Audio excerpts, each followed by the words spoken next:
Hello दोस्तों, एक बार फिर से आपका दोस्त आसिफ लखनऊ से आपके साथ है। स्वागत करता हूं, वेलकम आप सबका चैनल पर। ग्रोथ बहुत अच्छी है, सब्सक्राइबर्स बढ़ रहे हैं, व्यूज बढ़ रहे हैं, वॉच टाइम बढ़ रहा है। आभार आभार आभार।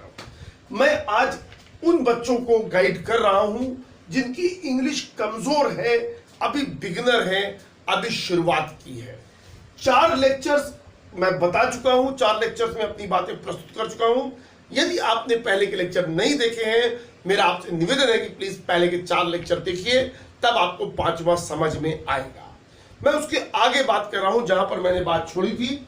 मैंने ग्रामर पे अपनी पूरी बात बताई है आपको पिछले लेक्चर्स में कि ग्रामर में आपको किन चीजों से चालू करना है और शुरुआत में अभी कितना सीखना है, ये मैं बता चुका हूं।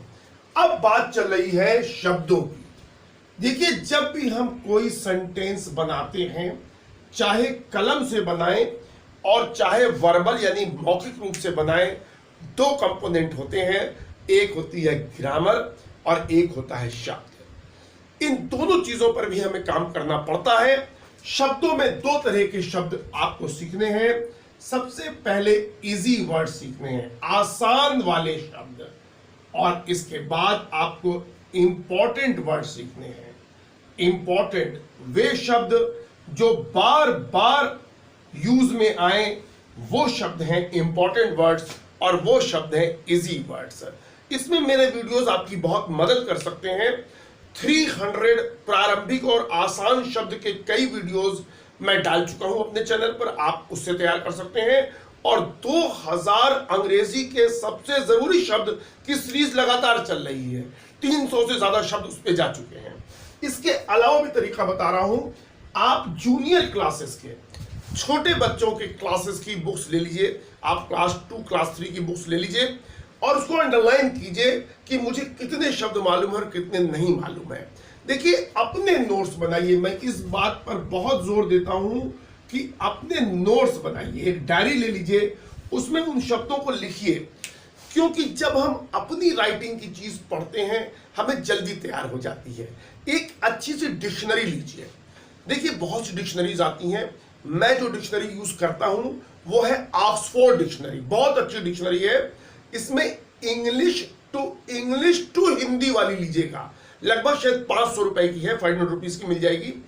वो डिक्शनरी ऐसी है कि आपको इंग्लिश टू इंग्लिश भी बताएगी, प्रोनाउंसिएशन हिंदी में लिखा होगा, इंग्लिश का एग्जाम्पल देगी, विस्तार से बताएगी। तो एक अच्छी डिक्शनरी का होना नितांत आवश्यक है।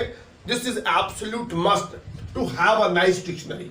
इंपॉर्टेंट वर्ड्स भी आपको छोटे बच्चों की किताबों से मिल जाएंगे। आप थोड़ा हायर में चले जाइए, 7-8 की बुक्स देख लीजिए। आप ये देखिए, उसकी इंग्लिश की किताब उठाइए आप और उसको अंडरलाइन कीजिए। जो भी शब्द उन किताबों में हैं वो बहुत महत्वपूर्ण शब्द हैं। उन्हीं से अंग्रेजी बोली जाती है, उन्हीं से अंग्रेजी लिखी जाती है। वैसे शब्द बहुत ज्यादा है, लेकिन सबसे पहले बिगिनर्स को आप इजी वर्ड्स और इंपॉर्टेंट वर्ड्स तैयार कीजिए। वर्ड जब आप तैयार करें, 3 चीजें तैयार करें। आपको स्पेलिंग मालूम होना चाहिए, शब्द की स्पेलिंग। आपको उस शब्द का उच्चारण मालूम होना चाहिए, प्रोनंसिएशन का मतलब उच्चारण मालूम होना चाहिए। और यदि वो वर्ब है तो उसके 3 फॉर्म्स मालूम होना चाहिए। फॉर्म्स कि V1 क्या है, V2 क्या है, V3 क्या है। ये सभी ग्रामर की किताबों में आप न्यू लाइट वगैरह में देखेंगे। हर ग्रामर किताब में कुछ शब्द दिए होते हैं। ज्यादातर वर्ब्स रेगुलर वर्ब्स होती हैं, ईडी लगाने से 2nd और 3rd फॉर्म बन जाते हैं। लेकिन कुछ इररेगुलर वर्ब्स होती हैं जिन्हें याद करना पड़ता है, जैसे eat, ate, eaten, write, wrote, written. ऐसे शब्दों को आपको याद करना पड़ेगा 3 फॉर्म, क्योंकि यदि आपने 2nd फॉर्म याद नहीं किया तो आप पास्ट इंडेफिनिट टेंस के सकारात्मक वाक्य नहीं बना पाएंगे। यदि आपने 3rd फॉर्म नहीं तैयार किया तो आप परफेक्ट टेंसेस यूज नहीं कर पाएंगे। इसलिए मेरे बच्चों, आपको शब्द तैयार करने हैं, इजी वर्ड्स और इंपॉर्टेंट वर्ड्स, स्पेलिंग, उच्चारण और 3 फॉर्म के साथ। इसके बाद आपको अंग्रेजी बोलनी होगी, आपको स्पीकिंग करनी होगी। आप चाहे जितना ही ग्रामर सीख लें और आप चाहे जितने ही शब्द तैयार कर लें, यदि आप जबान से अंग्रेजी नहीं बोलेंगे तो अंग्रेजी बोलना नहीं आएगा। आप जो भी ट्रांसलेशन आपके पास है उनको बोल बोल के प्रैक्टिस कीजिए। जैसे मनोज रोज मंदिर जाता है, Manoj goes to temple daily, मैं रोज चाय पीता हूं, आई टेक टी डेली। आपको बोलना होगा, जितना बोलेंगे जबान की झिझक यानी कि हेजिटेशन खत्म होगी। एक बहुत बड़ी समस्या झिझक की है बच्चों, झिझकना नहीं, जो भी मालूम है बोलना। जब तक आप प्रैक्टिस नहीं करोगे बोल बोल करके तब तक बोलना नहीं आएगा। आप मिरर प्रैक्टिस कीजिए, शीशे के सामने आप ही बन जाइए, आप टिल्लू बन जाइए, उसको बिल्लू मान लीजिए। टिल्लू बिल्लू से कहेगा क्या तुमने चाय पी है, have you taken your T? Billu कहेगा यस यस मैंने चाय पी है, यस यस आप ही जवाब दीजिए, yes I have taken my T. मेहनत तो करनी ही होगी, बिना मेहनत के फल नहीं मिलेगा। अपने परिवार में छोटे भाई बहनों से बात कीजिए, अपने उन दोस्तों के साथ अंग्रेजी बोलिए जो आपकी हंसी ना उड़ाएं, जो पॉजिटिव हैं, क्योंकि कुछ लोग निगेटिव हैं। जहां वो देखेंगे कि आप उन्नति की ओर जा रहे हैं वो आपका मनोबल गिराएंगे, वो कहेंगे अबे यार तुम्हें नहीं आ पाएगी। ऐसे लोगों की बिल्कुल चिंता न करना, ऐसे लोग बहुत है, समाज में भरा हुआ है समाज। हमें अपने रास्ते पर रहना है, हमें अपने संकल्प पर कायम रहना है।